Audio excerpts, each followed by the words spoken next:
Am I ready? Hi everybody, this is George. I'm doing this video today, well, because a friend of mine asked me. I'm always telling him about my backpacking trips, and he was curious, like, what kind of gear do you bring, and how'd you learn this and that? And I said, well, I honestly, a lot of the stuff I learned watching other YouTube channels, of like people that do like through hikes. There's Dan Becker. There's Dixie Chick. Her channel's the Wanderlust, is the name of her channel. But anyway, so everything you see here is the stuff that I take on a backpacking trip, and everything here, if I were to take all this plus my food, not the dogs, this stuff, my gear, fits into this backpack right here. And this I love this thing. This is my second backpack, but my first backpack I bought used, and I found that I didn't understand like fit and like they really need to be measured, like bought in your size, for shoulder and stuff like that, torso, hip. But anyway, so this backpack right here, this is the Gregory Baltoro 85, and the lid right here actually comes off and you can turn it into a fanny pack. As well, another feature that this has that I really like is the bladder bag here. It actually unhooks from inside the this is for the hydration bag. It actually unhooks and it's its own backpack for when you set up base camp and you just want to go out and explore for the day. You would put your water, your food, your whatever you're going to take for the day in that bag. So and there's a lot of, just as far as like the storage, it's got it's got large area, lots of pockets. It actually has this whole front area right here that unzips, so you can get to something down inside the bag without pulling everything out. Like if you needed your, whatever, your cook system or something that was in there that you weren't planning on, you don't have to pull everything out of the bag to get to it. So the next thing I want to look at and is my tent. It's a Kelty Dirt Motel 2, and it was a little bit on the heavier side, like 4 pounds, which I don't think is that bad. But I actually, when I purchased this one, I set up a bunch of different tents. Went to REI, Hike Shack, CNS up in Phoenix, where they sell like new and used sporting goods. And I would set them up. I actually had my wife measure my shoulders, and then I wanted to be able to put 2 of me in there with like 4 to 6 inches left over. And I definitely get that with this tent. So anyway, the next thing I have is my sleeping bag, which, I don't know, it's a little bigger than a gallon of milk, like when it's compressed, or a gallon jug. But this is a Sea to Summit compression bag that I bought because my sleeping bag is the REI Zero Downtime, and it keeps me warm, or it's good down to 0 degrees, and I think the comfort level is like 12 degrees.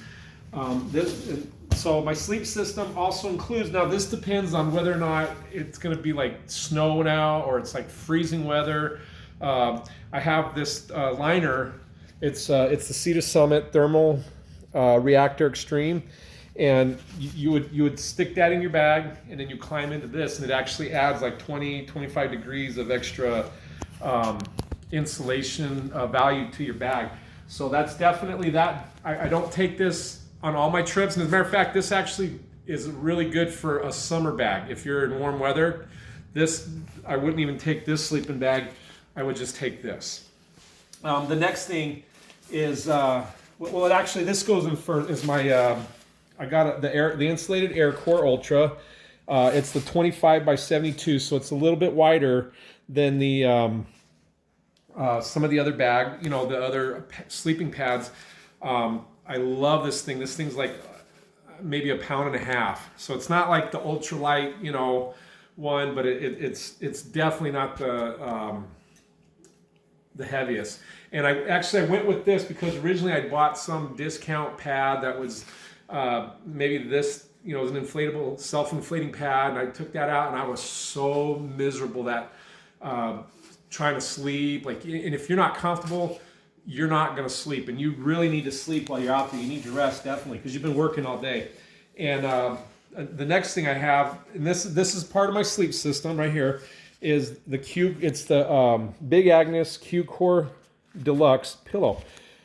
And when I first started backpacking, I used to take like the stuff sack for the sleeping bag, and I would just throw some jackets in there, and you know, oh, that's all I need. And every morning I was waking up, my neck was hurting, and I just wasn't that comfortable. I was constantly trying to like fluff it back up, you know, because everything would just get kind of flat and didn't really have a lot of loft to it. So that was one thing that I did not have a problem. You invest in your sleep, and it's definitely worth it. So when I lay down out there, my air mattress is like, when I inflate it, it's like 4 inches thick, and you do not feel the ground. I'm not a real big back sleeper, so I sleep on my hips, on my sides, and you never feel the ground with this thing ever.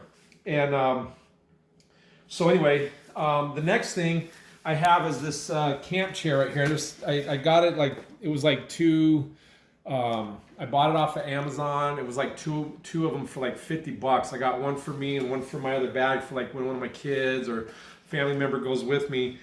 This is actually, I think it holds up to like 300 pounds. But I mean, and some people are like, oh, just sit on the ground, sit on the ground. But you know, I got a bad back, and when trying to get up off the ground, sometimes really it just doesn't feel good to me.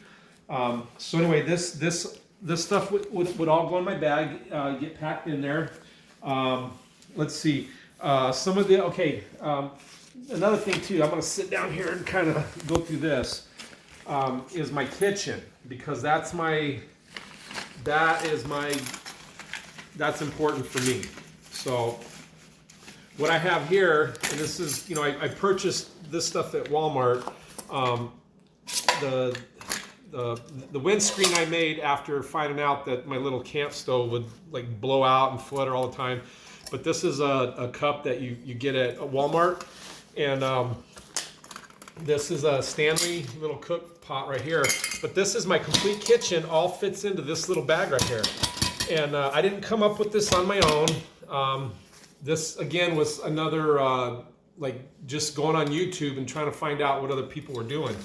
I mean, everybody's like, oh, that's creative, you did that, but I cannot take credit for it. Other people came up with this prior to me. I was just smart enough to like try to figure it out, because when I first started, I was carrying pot, you know, little pans and things that I would pick up at Goodwill, and some of the stuff is fine, but it doesn't fit together. Like all this here, just to give you just to show you, this is my whole entire kitchen right here. And the lid to this, if let's say I don't need to do, I just need to heat up some water for coffee or dehydrate. I'm not going to really cook.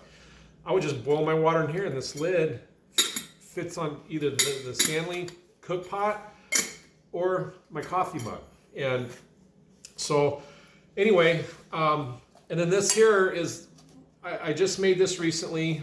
This is called a cup cozy, and what it is, you know, your beverage, your water after you take, you know, you boil it and the water's, you know, you got your soup or your coffee or whatever in there, it starts to get a little bit cold. You know, the heat starts to dissipate, and so by putting this cozy on there, it keeps it warmer a lot longer. It really does.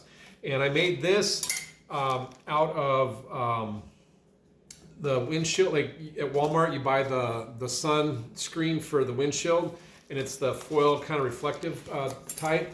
And what I made out of that, and this, I guess this is technically part of the kitchen, but it's not really part of my cooking set. If you do like dehydrated food, or even like a lot of my foods, I even if it's not like freeze dried or dehydrated, I put them in like quart Ziploc bags, and then I just add water to it, like soups, things like that, and I'll put it in the bag versus, you know, so the bag would contain the mess versus having to have a mess in there. And then you would put, you know, your bag with your food in there, or let's say your freeze-dried dehydrated meal. You would stick that down in there, and then you close the lid, and it actually stands up the way it's designed, and it'll sit there, and otherwise that heat dissipates away from that bag really quick, and you want that hot water to rehydrate the food. So, and it's like super light. It packs up flat, so it doesn't take up any space in my bag. But the cool thing here, let's get back to this. This is my stove right here. It's the BRS 3000, and it weighs like a couple ounces at most. I don't even think it weighs that much, but it folds up really small, really tiny, and then you would screw that onto the fuel canister, and then my lighter right here, everything. I'm gonna put it back together for you right now, so you can see what you know, what's happening, and you know how everything fits together. You're like, there's no way that all fit in that bag, but it's all right here. I mean, my windscreen, I fold that out like this, you know, when I'm cooking, and I put it around my. It helps like reflect some of the heat back onto the pan, that, you know, your pot, and also protects the wind from blowing the little stove out. So anyway, and then I made this out of a piece of aluminum that I got at Ace Hardware. I don't even remember exactly what it is. But so anyway, my fuel canisters that I take are these the MSR ISOPRO, the 7.4 ounce or the 211 gram. And what I do is you turn it. If you see the pot right here is kind of like gets narrower towards the bottom. So if I put the cans in like this, upright, I only have room for the cans because I have that empty space right there that I'm not using. But if I turn them upside down, it fits right into that narrow end really easy. And I can get 2 cans in there, and then my lighter would go in there, and then my little stove. And I don't know. I mean, honestly, I get the biggest kick. I know everybody likes the I don't know whether the jet boils or whatever, but I really think this is just as good. And I've seen, you know, you find the gear you like, you know, and you use it, you know what I mean? But so anyway, so the thing that I like here, I got 2 cans of fuel in there, my stove, my lighter, and I can even put like little packets of salt or, you know, different things in there, and then you squeeze the handle, put it like that, and then pull this little tab all the way down, and it locks it into place. It ain't going nowhere. And then this here, I took like a scrub pad and I cut it into little pieces, and so if I have to scrub out one of my pots or something like that, then I've got it in there. So anyway, now I'm going to stuff all this into this little tiny bag, and it's almost like the you know, the 100 clowns in the cars. I think, you know, they just keep coming out, and I kind of feel like that's what this bag is when I go out there. It's my clown car, so to speak.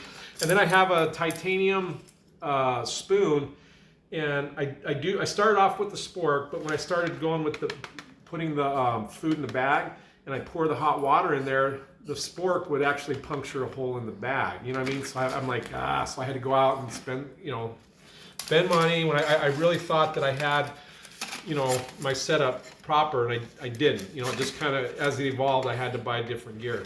So anyway, this is my whole entire kitchen right here. It's unbelievable. It just blows my mind. And the nice thing about this is, well, let me see. I had some bags. Where'd they go? Oh, here they are. So anyway, these are dry sacks, dry bags, whatever. But I also call it my bear bag. And I don't know how many liters, or I forget the capacity of this one. But anyway, you can see that it's pretty big. But that's a dry bag, and all my clothes, like if I'm gonna be somewhere where it might be rain, I'm gonna be doing a lot of creek crossings, or I'm gonna have to swim a river, something like that, then I would pack all my clothes into this bag right here. Now this bag right here, you can see it's smaller, this is my food bag. All my food. I mean, I literally can put like a week and a half's worth of food in here. I never fill this thing up because I plan on doing 2-day trips, 3-day trips, and my wife makes fun of me because they end up being, I get out there and I don't know, I just miss my wife, I guess, and I end up coming home a lot of times after the second day. So, but anyway, all my food will fit in there, and I'll do another video another time about like the foods and stuff like that that I would take in my pack trip.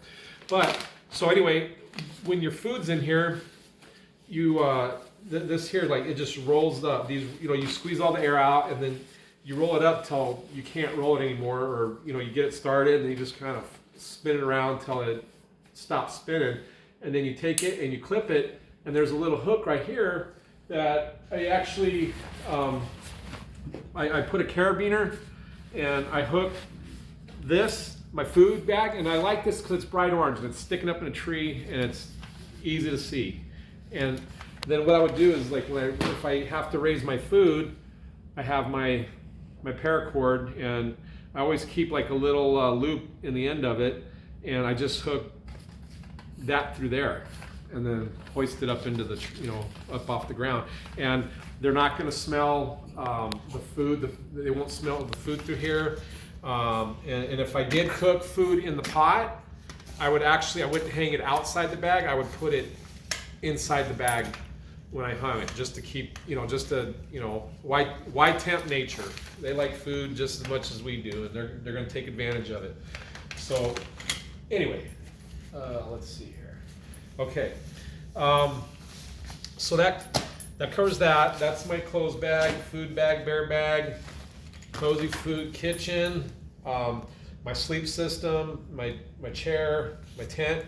So I guess the next thing, we'll start going through some of the smaller stuff that I would use when I go, and yeah, I don't use that. This is actually my clothes bag that I would keep my, you know, my just different. Like if it's going to be a nice dry little area, short hike, I just put my extra socks and underwear and my base layer. My shorts that I would sleep in, you know, that kind of stuff would go in there if I'm not going on a water area. So the next thing, and I'm actually gonna get a Ziploc bag, and I'm gonna redo this. Is kind of big. It's not really heavy, but it's just kind of bulky. This is my first aid kit, and I probably have way too much stuff in here, but you know, because I have like bandages and I have gauze and band-aids. I got stuff for blisters, but I'm really going to simplify. I got a little sewing kit right here. I took like a little I don't know what you call the little you know, like when you go to Fry's and you get their membership and they give you the little key card, the one you can put on your keys. I took it and just kind of made it like hourglass shape, cut, you know, kind of hollow, cut the center, and I just wrapped a bunch of upholstery thread around it and then ran a needle through there.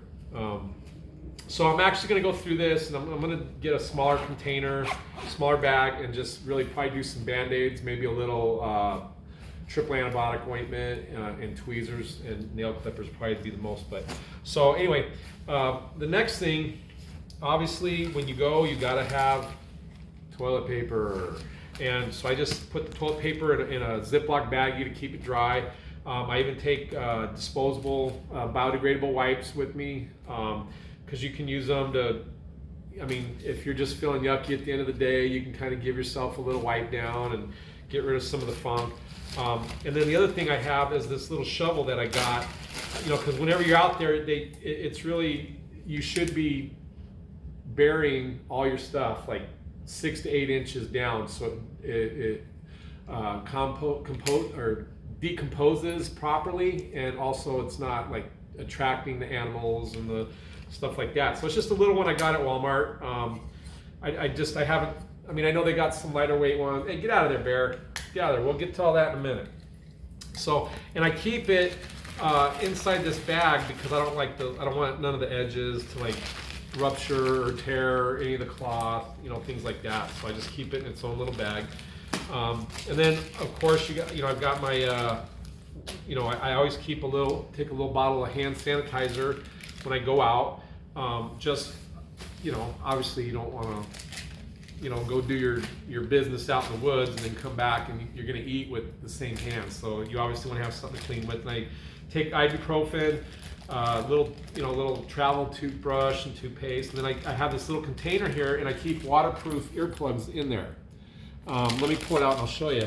Now the reason I did that is because I found that when I was going out, a lot of times when it starts getting cold, my ears are not liking the cold, and I'll get earache, stuff like that. So what I do, I'll clean out the ear and I'll just push these the swimmer's earplugs into my ear, and it keeps the cold off my eardrum. And also at night, let's say sometimes I can just sleep right through all the little critters crawling around outside, and then other times I really every little thing's waking me up. And if that's the case, then what I do is I'll just put these in, and my night's good, and everything's nice and quiet. So that's kind of my, you know, plus I have a little stick of chapstick that I keep. And then also, some people bring towels. I just bring a bandana because I can tie it around my head, keep the sweat off. If I go swimming, this dries me off, and then I just tie it to the back of my backpack and let it dry out.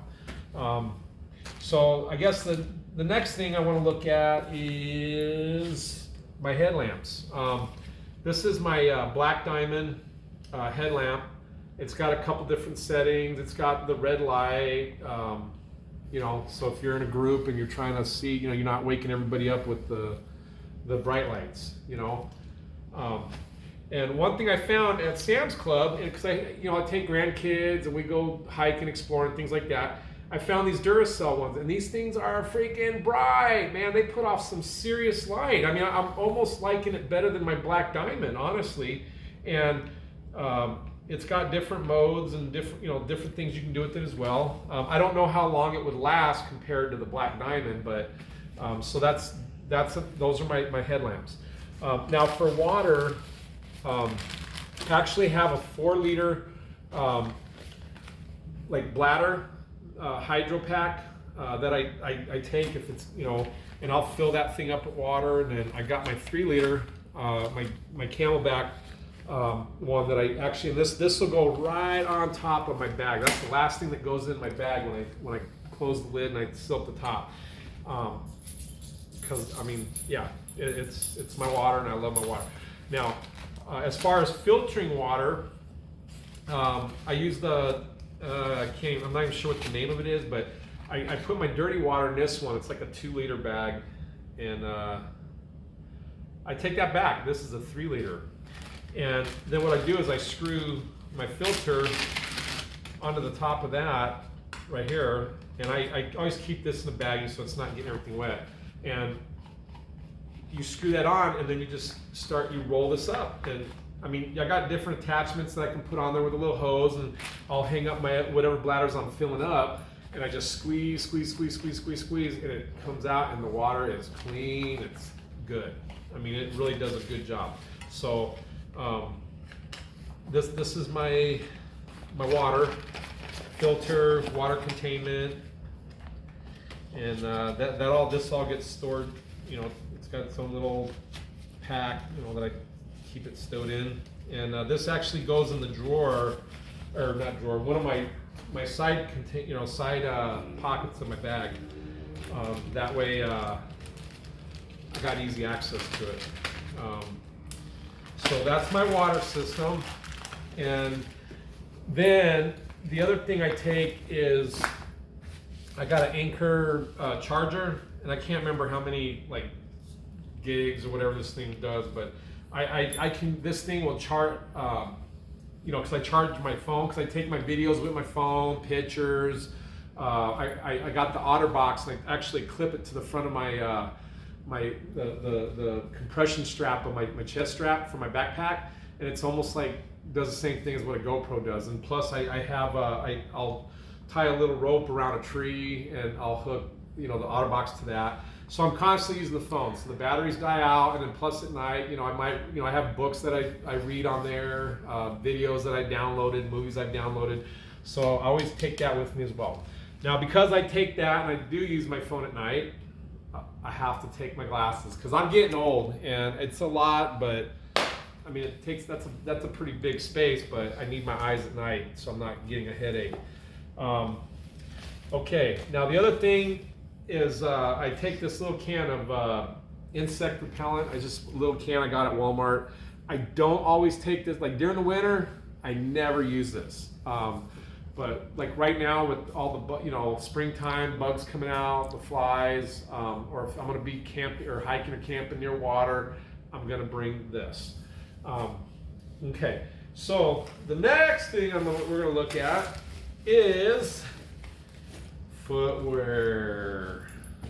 These shoes right here are they're just rocket-proof boots, man. They're a little on the heavy side, but you know what? I love wearing these things. I hate taking these shoes off because they are so comfortable, but they're waterproof. They're a Solos. They give me a lot of support. So one thing I do take with me as well for my feet, if there's going to be because I don't know if there's going to, you ever get little rocks in your boots and little grass seeds sticking through your socks, stuff like that. It gets miserable and you're having to stop constantly because it just gets that point of irritation where you can't. But anyway, so these are mid gaiters. They're not the little short ones. They go up right above the height of the boot. They cover everything, the toe to the heel, side to side, and then they has like a little bungee compression. You just kind of like this, where you just tighten it up and it'll actually enclose around your ankle and nothing gets in there. So these are definitely worth it. Now also I just got these, but these are for when I'm doing winter or if I'm gonna be going canyoneering. There's ice, they're mini spikes and they attach to your shoes, your boots. And obviously these would only go with me if there was a chance of ice and snow. So summertime, it's not even gonna be thought of. So anyway, and then the other thing too is I take a pair of polarized glasses to make sure my eyes are protected. And then also this was a new addition because these are waterproof. They get hot when it's hot outside and down in the desert and you're hiking or just on day hikes, whatever.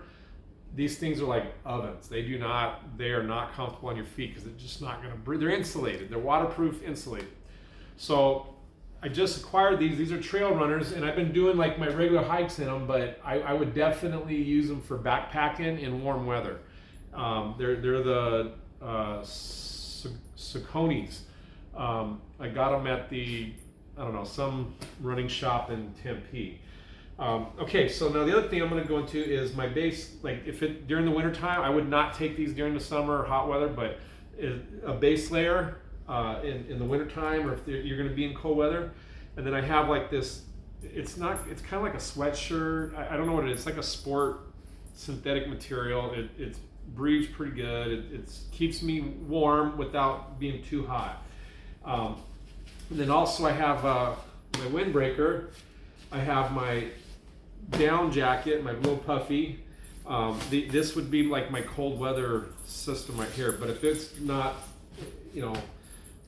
wintertime, I might take my windbreaker, a jacket, and maybe a long sleeve shirt at the most. If I might be getting up into altitude.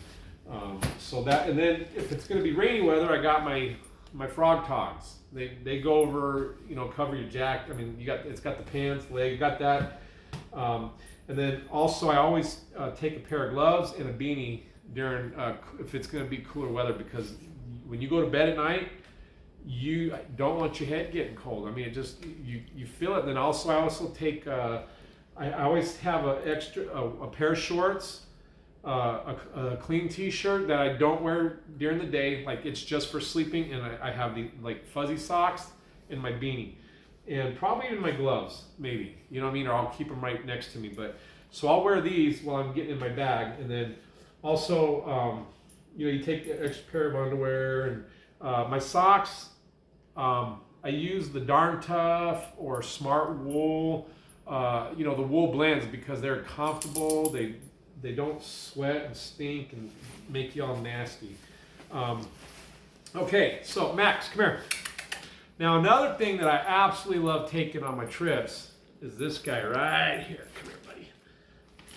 This is, his name is Max, but you know what? We call him Mountain Dog, and he is absolutely worth it. Like, and if I'm bushwhacking or I'm, you know, hiking canyons where there's no trail, he finds the best trail 100% of the time. He's never failed me, and every time I've doubted him, I've ended out on rock ledges, I've ended up in thickets, and it just, so he's definitely worth going out there with, and he loves it. And so when I am able to take him, like trails that allow dogs, this is the gear that I would take for him. Now, this is his sleeping bag. I call it his fart bag because he throws farts in the middle of the night, and I want to get out of the tent fast. It's so bad. And I've done some pretty really like cold hikes this year, and I'm gonna be changing it. I'm looking for an old down bag, like a 20-degree bag that I can basically do the same thing with. That's gonna be lighter and take up a lot less room. But for now, and this bag is heavier than my downtime, believe it or not. But what I did is I took a kid's sleeping bag that I got at Goodwill, and I cut it down to 2 feet. You know, it was about this long. It was about twice as long, and I cut it in half. And then also I bought a fleece that I put on I sewed it to the inside. So basically, he goes in there at night and he does not budge. And I tried a couple other options before, like just taking him a little blanket, and he shivered his butt off all night. And I just thought, you know what? He helps me out a lot during the day. He finds my trail. He's a good companion, and I don't like to shiver. I don't want him shivering. So next is his little jacket. I got this on sale at Petco just recently. Like, I went and did Fossil Creek, Fossil Springs from the Bob Spar side of the trail, from Strawberry going down, and there was a big storm moving in. It snowed that night. I mean, it was down in like 20 degrees. And so what I did is I went in and I actually found it, and I love it. It's 2 layers. It's got a fleece, so if it's a little cool, like cold, but not really freezing, I can separate the fleece and just put the fleece on them. Now, this also, it's a rain jacket, and the fleece snaps to it. So if it's really cold, I put it on him to make sure that he's got something to help, maintain his core temperature. And then also at night, this thing is highly reflective. The other thing that I would take with him, and I keep this strapped to my shoulder strap, like right here on my chest, is his water and food dish. And he gets thirsty, so I don't want to have to like dig in my pack, so I just keep it hanging right off my strap, and then I just put a little water in there. He drinks, and then most time I leave him off of the lead or off leash if like there's nobody out there and it's cooler weather. But I always take my leash, and if like people show up or there's other dogs, or if it's rattlesnake country, I will just keep him on the leash the whole time, and then I just hook that to the strap that this is hooked to. So he'll stay by me. And the cool thing about him is he literally, if I tell him, he will not leave my side unless I let him go play. Now, something else I made, but he lost 2 a few months ago, is I made him little moccasins for like if the trail is really bad, because sometimes he'll tear up his pads, like if there's a lot of like really, rough rock. And a few times I've had to carry him, I'll just throw him on top of my backpack and carry him for a mile or 2, if he's wore out. And usually he's pretty good at it. Once he's had some rest, he does pretty good. So anyway, this is my dog. This is my dog's gear, and if my dog goes, I'm more than happy to carry it because I love my little dog. And the last thing is this tarp that I'm sitting on. It's folded in half right now, but this tarp goes on every single trip I go on, because when I get somewhere and I'm gonna set up camp for the day, this tarp right here, I pull this out, it packs into this little bag. And I pull this, set the tarp out, and then that way I can empty the contents in my bag and start setting up camp without everything being in the dirt, my clothes, my food, without everything getting, scratched up by the rocks and grass and stuff like that. So anyway, and like I said, everything fits into this bag with extra room. Like, this is a really amazing bag. So anyway, with that, I hope that kind of that covers everything, and hopefully I see one of you guys out on the trail someday. I'll talk you guys into it, and we'll go have an adventure. I'll talk to you later. Bye.